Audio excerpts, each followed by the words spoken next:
കേരളത്തിൻ്റെ അതിവേഗ റെയിൽ പദ്ധതിയായ കേരയിൽ അഥവാ സിൽവർ ലൈൻ മുന്നോട്ട് പോകുമോ എന്ന കാര്യത്തിൽ ആശങ്ക പടർത്തിക്കൊണ്ട് ദക്ഷിണ റെയിൽവേയുടെ ഒരു വിലയിരുത്തൽ വന്നിട്ടുണ്ട്. ആ വിലയിരുത്തൽ ദക്ഷിണ റെയിൽവേ കേന്ദ്ര റെയിൽവേ ബോർഡിന് സമർപ്പിച്ചു എന്നാണ് അറിയാൻ കഴിയുന്നത്. ഇങ്ങനെ ഒരു വഴിത്തിരിവിൻ്റെ അത് വരാൻ കാരണം 2 മാസം മുമ്പ് റെയിൽവേ ബോർഡ് ദക്ഷിണ റെയിൽവേയോട് ആവശ്യപ്പെട്ടു സിൽവർ ലൈൻ അഥവാ കേരളിൻ്റെ ഫീസിബിലിറ്റി സാധ്യതകൾ എന്തൊക്കെയാണ്, എത്രയും വേഗം അതിനെപ്പറ്റി ഒരു വിശദമായ റിപ്പോർട്ട് നമുക്ക് വേണം.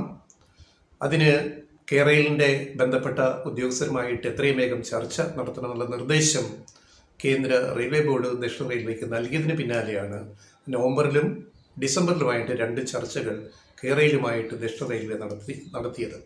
ഒന്ന് പാലക്കാട്ട് വെച്ചും നവംബറിൽ, 2 ഡിസംബറിൽ തിരുവനന്തപുരത്ത് വെച്ചു. അപ്പോൾ ഇതിൽ കേരളിനോട് ദക്ഷിണ റെയിൽവേ ചില ചോദ്യങ്ങൾ ഉന്നയിച്ചു, ചില സംശയങ്ങൾ പങ്കുവച്ചു. അതിലേറ്റവും പ്രധാനപ്പെട്ട 2-3 കാര്യങ്ങൾ, ഈ സിൽവർ ലൈൻ നടപ്പാക്കണമെങ്കിൽ ദക്ഷിണ റെയിൽവേയുടെ അല്ലെങ്കിൽ റെയിൽവേയുടെ കുറച്ച് ഭൂമി ആവശ്യമാണ്. കാരണം ചില സ്ഥലങ്ങളിൽ നിലവിലുള്ള റെയിൽ പാതയുമായിട്ട് ചേർന്ന് വളരെ അടുത്ത് മിനിമം ആവശ്യമായ അകലം പാലിച്ച് ആണ് ഇതിൻ്റെ അലൈൻമെൻറ്റ് വരുന്നത്. അപ്പം അങ്ങനെ വരുന്ന ഭാഗത്ത് റെയിൽവേയുടെ കുറച്ച് ഭൂമി കേരളിന് ആവശ്യമായിട്ട് വരും. അത് ആദ്യം കേരളയിൽ ആവശ്യപ്പെട്ട 187 ഹെക്ടറാണ്. വടക്കു മുതൽ തെക്ക് വരെയുള്ള ഈ ദൂരത്തിൽ 187 ഹെക്ടർ വേണമെന്ന് ആവശ്യപ്പെട്ടു. പിന്നെ അത് ചർച്ചയിൽ അത് 107 ഹെക്ടറായിട്ട് കുറച്ചു. അപ്പം ഇപ്പോൾ ദക്ഷിണ റെയിൽവേ ഉന്നയിച്ച പ്രധാന പ്രശ്നം എന്ന് പറയുന്നത് റെയിൽവേയുടെ ഭാവി വികസനത്തിന്, ഇന്ത്യൻ റെയിൽവേയുടെ കേരളത്തിലെ ഭാവി വികസനത്തിന് ഈ ഭൂമി ആവശ്യമാണ്. ഈ ഭൂമി കേരളത്തിന് തന്നു കഴിഞ്ഞാൽ പിന്നീട് വികസനം വഴിമുട്ടും. എന്ന് പറഞ്ഞാൽ പാത ഇരട്ടിപ്പിക്കൽ, അല്ലെങ്കിൽ 3ാമത്തെ ലൈൻ വരിക, അതേപോലെ സിഗ്നലിംഗ് സംവിധാനം അതനുസരിച്ച് വിപുലീകരിക്കുക, ഇങ്ങനെയൊക്കെയുള്ള വിഷയങ്ങൾ ഇതിൻ്റെ അകത്ത് വരുന്നുണ്ട്. അതുകൊണ്ട് ഈ ഭൂമി വിട്ടുതരാനാവില്ല എന്ന നിലപാടാണ്. ഇത് അന്തിമമല്ല, ഇതിനകത്ത് അന്തിമ തീരുമാനം എടുക്കേണ്ടത് റെയിൽവേ ബോർഡും പിന്നെ റെയിൽവേ മന്ത്രാലയവും ആണ്. പക്ഷെ ഇപ്പോൾ ഇങ്ങനെ ഒരു ആശങ്ക പടർത്തുന്നതിൽ ഈ വിലയിരുത്തൽ ഒരു കാരണമാകാം, സംശയമില്ല. അപ്പം അതുകൊണ്ട് ഭൂമി ഏറ്റെടുക്കാതെ റെയിൽവേയുടെ ഭൂമിയുടെ കിട്ടാതെ സിൽവർ ലൈൻ മുന്നോട്ട് കൊണ്ടുപോവുക എന്നത് പ്രയാസമാണ്. അപ്പോൾ കേരള സർക്കാർ വളരെ വ്യക്തമായിട്ട് പറഞ്ഞിട്ടുണ്ട്, സിൽവർ ലൈൻ യാഥാർത്ഥ്യമാക്കാനുള്ള എല്ലാ ശ്രമങ്ങളും നടത്തും. അത് കേന്ദ്ര സർക്കാരിൽ ബോധ്യപ്പെടുത്താനുള്ള നീക്കങ്ങൾ നടന്നുകൊണ്ടിരിക്കുകയാണ്. നമുക്കൊരു കാര്യം വ്യക്തമായിട്ട് അറിയാം, കേന്ദ്ര മന്ത്രാലയത്തിൻ്റെ, കേന്ദ്ര സർക്കാരിൻ്റെ അനുമതിയില്ലാതെ കേരളയിൽ നമുക്ക് യാഥാർത്ഥ്യമാക്കാൻ പറ്റില്ല. ഇത് സ്റ്റാൻഡേർഡ് ലൈനാണ്, സ്റ്റാൻഡേർഡ് കോച്ച് ഡിസ്റ്റൻസ് ഉള്ള ലൈനാണ്. അപ്പോൾ അതൊരു പ്രത്യേക ഹൈസ്പീഡ് റെയിൽ കൊറിഡോറാണിത്. പക്ഷെ അത് കേന്ദ്ര അനുമതി ഇല്ലാതെ നടപ്പാക്കാൻ പറ്റില്ല. അപ്പം ഇതിന് എന്താണ് ഇനി മറികടക്കാനുള്ള കാര്യം എന്നുള്ളത് ഒരു വിഷയമാണ്. അപ്പം ഈ കേരളയിൽ 2 സൈഡിൽ അതിർത്തിയിൽ വലിയ വോള് കെട്ടിത്തിരിച്ചിട്ടാണ് ഈ ട്രെയിൻ ഓടിപ്പോകുന്ന ഹൈ സ്പീഡിൽ. അപ്പോൾ ജംഗ്ഷനുകളിൽ വരുമ്പോൾ റെയിൽവേയുടെ ഇപ്പോഴത്തെ നമ്മുടെ റെയിൽവേയുടെ ജംഗ്ഷനിൽ വരുമ്പോൾ ഈ മതിലൊരു തടസ്സമാകും പാസഞ്ചർ ട്രാഫിക്കിന്. അതിന് ഒക്കെ എന്ത് ചെയ്യാൻ പറ്റുമെന്ന് അവർ ചോദിച്ചപ്പോൾ കേരളയിൽ പറഞ്ഞ മറുപടി, അവിടെ എലിവേറ്റഡ് വഴി യാത്രക്കാർക്ക് ഉണ്ടാക്കാൻ കഴിയും എന്ന് പറഞ്ഞിട്ട് ആ പ്രശ്നം പരിഹരിച്ചു. പിന്നെ ലൈൻ അടുത്തു പോകുന്ന, ഇപ്പോഴത്തെ റെയിൽവേ ആയിട്ട് സിൽവർ ലൈൻ അടുത്തു പോകുന്നിടത്ത് പരമാവധി അകലം നമുക്ക് മെയിൻറ്റെയിൻ ചെയ്യാൻ പറ്റും എന്നത് അവർ ബോധ്യപ്പെടുത്താൻ ശ്രമിച്ചു. എന്തായാലും ഈ പന്തിപ്പോൾ കേന്ദ്ര റെയിൽവേ മന്ത്രാലയത്തിൻ്റെയും കേന്ദ്ര സർക്കാരിൻ്റെയും കോർട്ടിലാണ്. അവർ തീരുമാനിക്കട്ടെ. ഇനി ഇതിൻ്റെ ചില വശങ്ങൾ, ഇത് നടപ്പാകില്ല എന്ന് അറിയുന്ന, അങ്ങനെ ഒരു സംശയം വന്നപ്പോൾ ആഘോഷിക്കുന്ന ചിലരുണ്ട്. ഏത് കാര്യം നടപ്പാകാതെ വരുമ്പോൾ ആഘോഷിക്കുക എന്ന് പറയുന്നൊരു സ്വഭാവം ഉണ്ടല്ലോ ചില ആൾക്കാർ. ഞാൻ പേരെടുത്ത് പറയുന്നില്ല ആരൊക്കെയാണെന്ന്, നമുക്കറിയാം. അതിന് ഒരേ തൂവൽ പക്ഷികളുണ്ട്, 2 കൂട്ടരുണ്ടല്ലോ, ഒരേ തൂവൽ പക്ഷികളുണ്ട്. ഇവർ മനസ്സിലാക്കാതെ പോകുന്നൊരു കാര്യം, ജനങ്ങൾ തിരിച്ചറിയുന്നുണ്ട് നിങ്ങളുടെ നിലപാടുകൾ ദേശ സ്നേഹത്തിന് വിരുദ്ധമാണ്, സ്വന്തം നാട് നന്നാവണം എന്നുള്ളതിന് അല്ല താല്പര്യം, ഇവിടെ ഒന്നും വരരുത്, നടക്കരുത് എന്നതിനാണ് പ്രാമുഖ്യം. എന്ന് നിങ്ങളുടെ ചിന്താഗതി എങ്ങനെയാണെന്ന് ഇവിടുത്തെ ജനങ്ങൾ തിരിച്ചറിയുന്നുണ്ട്. ഇനി കേരളയിൽ വരികയോ വരാതിരിക്കുകയോ ആവട്ടെ, അത് തൃശങ്കുവിലാണെന്ന് വിചാരിക്കുക.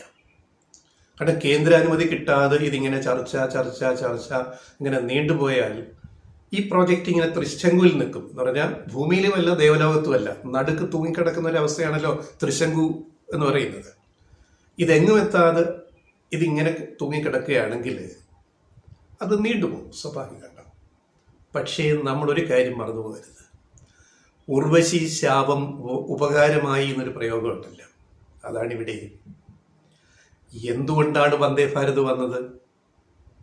എന്തുകൊണ്ടാണ് കൂടുതൽ വന്ദേ ഭാരത് ഓടിക്കാൻ തീരുമാനിക്കുന്നത് കേന്ദ്ര സർക്കാർ? എന്തിനാണ് പെട്ടെന്ന് വളഞ്ഞ് ഇങ്ങനെ പാമ്പിനെ പോലെ ഇങ്ങനെ പുളഞ്ഞു പോകുന്ന നമ്മുടെ കേരളത്തിലെ റെയിൽവേ ലൈൻ നേരെയാക്കാൻ യുദ്ധകാലാടിസ്ഥാനത്തിൽ നടപടികൾ എടുക്കാൻ തീരുമാനിച്ചത്? ഓൺലി ബിക്കോസ് ഓഫ് കേരയിൽ. ഇത് ഈ ഒരു പൊതുബോധം നമുക്കുണ്ടാവണം. ഈ കേരയിൽ പ്രോജക്റ്റ് ഇതുവരെ ഇത് വന്നില്ലായിരുന്നെങ്കിൽ ഇവിടെ ഇത്ര വന്ദേ ഭാരത് ഇനി ഓടിക്കുമോ? ഇത്ര വന്ദേ ഭാരത് വരുമായിരുന്നോ? നമ്മൾ ആലോചിച്ച് നോക്ക്. ഈ ലൈൻ നേരെയാക്കാൻ, പ്രത്യേകിച്ചും തൃശ്ശൂർ ടു ഷൊർണൂർ ഏറ്റവും ഇങ്ങനെയാണ് പോകുന്നത് റെയിൽവേ ലൈൻ. നമ്മൾ യാത്ര ചെയ്യുമ്പോൾ നോക്കിയാൽ മതി. ഇത് ഈ വളഞ്ഞു കിടക്കുന്നത് നേരെയാക്കാതെ 100 കിലോമീറ്റർ സ്പീഡിൽ വന്ദേ ഭാരതിന് ഓടാൻ പറ്റുമോ? ഇപ്പം പറ്റുന്നില്ല. സാധാ ട്രെയിൻ ഓടുന്ന അതേ സ്പീഡിലാണ് പോകുന്നത്. പിന്നെ സമയത്തെത്തിക്കാൻ വേണ്ടി ബാക്കി ട്രെയിനെല്ലാം പിടിച്ചിടുകയാണ്. മറ്റു ട്രെയിനുകളിൽ യാത്ര ചെയ്യുന്നതിൻ്റെ ദുരിതം ഒന്ന് യാത്ര ചെയ്യുമ്പോൾ മനസ്സിലാവും. ട്രെയിനുകളുടെ എണ്ണം കുറച്ചു. ഏത് കമ്പാർട്ട്മെന്റ്, ജനറൽ കമ്പാർട്ട്മെന്റിലൊക്കെ നിൽക്കാൻ പോലും സ്ഥലമില്ലാതെ ആൾക്കാർ യാത്ര ചെയ്യുകയാണ് ഈ വെക്കേഷൻ സമയത്ത്, ന്യൂ ഇയർ, ക്രിസ്മസ്. അപ്പോൾ വളരെ അടിയന്തരമായൊരു കാര്യം കേന്ദ്ര സർക്കാരിൻ്റെയും റെയിൽവേ ബോർഡിൻ്റെയും ദക്ഷിണ റെയിൽവേയുടെ ഒക്കെ മുന്നിൽ എത്തിക്കുന്നതിൽ കേരയിൽ പ്രോജക്റ്റ് വഹിച്ച പങ്ക് മറന്നുകൂടാ. ഇപ്പൊ പറയുന്നുണ്ടല്ലോ കേരയിൽ എന്തിനാ line നേരെയാക്കും, high speed train Vande Bharat പോലെ 100 കിലോമീറ്റർ സ്പീഡിൽ കേരളത്തിൽ ഓടുമല്ലോ, പിന്നെന്തിന് കേരയിൽ എന്ന് ചോദിക്കുന്നവരോട് തിരിച്ചങ്ങനെ ചോദിക്കട്ടെ. ഈ കേരയിൽ പ്രോജക്റ്റ് ഇല്ലായിരുന്നെങ്കിൽ ഇപ്പൊ ഈ ചർച്ച നടക്കുമായിരുന്നോ? ഇപ്പൊ കേന്ദ്ര സർക്കാർ ഇടപെടുമായിരുന്നോ? ഇതാ പറയുന്നത്, മിണ്ടാണ്ടിരുന്ന വായിൽ പഴമിടുങ്ങിയിരിക്കാവുന്നേ ഉള്ളൂ. മിണ്ടണം. മിണ്ടിയാൽ മാത്രമേ അനങ്ങുള്ളൂ. അനങ്ങാപ്പാറ നയം സ്വീകരിക്കുന്നവർ അനങ്ങുള്ളൂ. ഈ കേരയിൽ പൊക്കിയെടുത്ത് കൊണ്ടുവന്നതുകൊണ്ടാണ് കേരള സർക്കാർ കൊണ്ടുവന്നത് കൊണ്ടല്ലേ സുഹൃത്തുക്കളെ വന്ദേ ഭാരതും ലൈൻ നേരെയാക്കലും പരിപാടിയായിട്ട് ഇപ്പൊ കേന്ദ്ര സർക്കാർ ഇങ്ങോട്ട് ഇറങ്ങി തിരിച്ചത്. ഇത് മറന്ന് സംസാരിക്കരുത്. അതുകൊണ്ട് സ്വന്തം പ്രോജക്റ്റുകളായിട്ടൊരു സംസ്ഥാന സർക്കാർ വരുമ്പോൾ ഇതാ ഞങ്ങളുടെ കയ്യിൽ ഇതുണ്ട്, നിങ്ങൾക്ക് വല്ലതും ചെയ്യാനുണ്ടോ എന്ന ചോദ്യം അതിനുള്ളിൽ ഒളിഞ്ഞിരിപ്പുണ്ട്. അതുകൊണ്ടാണ് ഞങ്ങൾ പറയുന്നത്, കേരളയിൽ നടക്കുകയോ നടക്കാതിരിക്കുകയോ എന്തുമാവട്ടെ, കേരളത്തിന് ആവശ്യം എന്താണ്? ഹൈസ്പീഡ് റെയിൽ കോറിഡോറാണ് ആവശ്യം. അതിവേഗ യാത്ര ഇവിടെ ഉണ്ടാവണം, യാഥാർത്ഥ്യമാകണം. അത് വന്ദേ ഭാരത് ആവട്ടെ, കേരളയിലാവട്ടെ, എന്ത് മാങ്ങാത്തൊലിയാവട്ടെ, നടപ്പാക്കണം. അങ്ങനെ നടപ്പാക്കേണ്ടതിൻ്റെ ഒരു എമർജൻസി, അടിയന്തര ആവശ്യകത ഈ നാട്ടിലെ ജനങ്ങളെയും അനങ്ങാപ്പാറ നയം സ്വീകരിക്കുന്ന കേന്ദ്ര സർക്കാരിനെയും റെയിൽവേ ബോർഡിനെയും ബോധ്യപ്പെടുത്താൻ സാധിച്ചു എന്നുള്ളതാണ് കേരളിൻ്റെ വിജയം. അതുകൊണ്ട് കേരയിൽ വിജയം അല്ല എന്ന് പറയരുത് ദയവ് ചെയ്ത്. കേരയിൽ ഒരു വിജയമാണ്. നടപ്പാകുന്നതിന് മുമ്പ് തന്നെ അങ്ങനെ ഒരു സാധനം ഇങ്ങോട്ട് വന്നതുകൊണ്ടാണ് മറ്റേ സാധനം ഇങ്ങോട്ട് വന്നത്. അത് നമ്മൾ മറന്ന് സംസാരിക്കാൻ പാടില്ല. ഇത് കേരളത്തിൻ്റെ ആവശ്യമാണ്. ഹൈസ്പീഡ് ട്രെയിൻ യാത്ര, ജനങ്ങളുടെ വിലപ്പെട്ട സമയം ലാഭിക്കണം. അതിന് എന്തായിക്കോട്ടെ, ഏത് ട്രെയിൻ വന്നോട്ടെ, ഞങ്ങൾക്ക് അതാണ് വേണ്ടത്, നമുക്കതാണ് വേണ്ടത്. അത്തരത്തിൽ ചിന്തിക്കാൻ കഴിയണം. അല്ലാതെ കേരളിനിട്ട് അള്ളു വെച്ചു അത് ഷൂ ആയിപ്പോയി. തിരിഞ്ഞ് ഒന്ന് ചിന്തിക്കുക. കേരയിൽ ചർച്ച വന്നതുകൊണ്ടാണ് ബാക്കി ഇതൊക്കെ വരുന്നത് എന്നും നമ്മൾ മനസ്സിലാക്കണം. ഇതേപോലെ വിഴിഞ്ഞു മറ്റൊരു എക്സാമ്പിളാണ്. ഇത് കേരളത്തിൻ്റെ മാത്രം കാര്യമല്ലല്ലോ. കേരളത്തിൽ കൂടെ യാത്ര ചെയ്യുന്നത് കേരളത്തിലെ മലയാളികൾ മാത്രമാണ്. ട്രെയിനിൽ എത്രയോ ടൂറിസ്റ്റുകൾ വടക്കേ ഇന്ത്യയിൽ നിന്ന് കേരളത്തിൽ എല്ലാ വർഷവും യാത്ര ചെയ്യുന്നു, ട്രെയിൻ വഴി യാത്ര ചെയ്യുന്നു.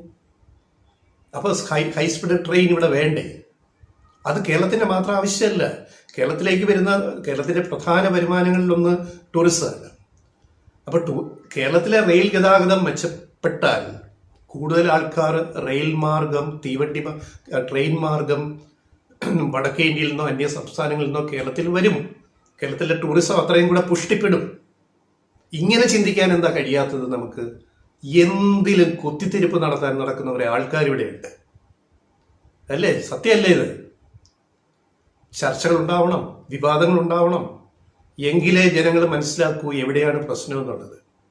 അതുകൊണ്ട് കേരളയിൽ വരികയോ വരാതിരിക്കുകയോ ചെയ്തോട്ടെ, പക്ഷെ ഇവിടെ മര്യാദയ്ക്ക് ഈ നാട്ടിൽ ഹൈസ്പീഡിൽ അതിവേഗ ട്രെയിനുകൾ ഇവിടെ ഓടണം. അതാണ് മലയാളിക്ക് ആവശ്യം. അല്ലെങ്കിൽ ഈ മലയാള നാട്ടിലേക്ക് വരുന്നവർക്കുള്ള ആവശ്യം അതാണ്. അത് നടപ്പാക്കാനുള്ള ധൈര്യം കാണിക്കുക. എന്ത് പ്രോജക്റ്റ് ആയിക്കോട്ടെ അത് നടപ്പാക്കി കാണിക്കുക.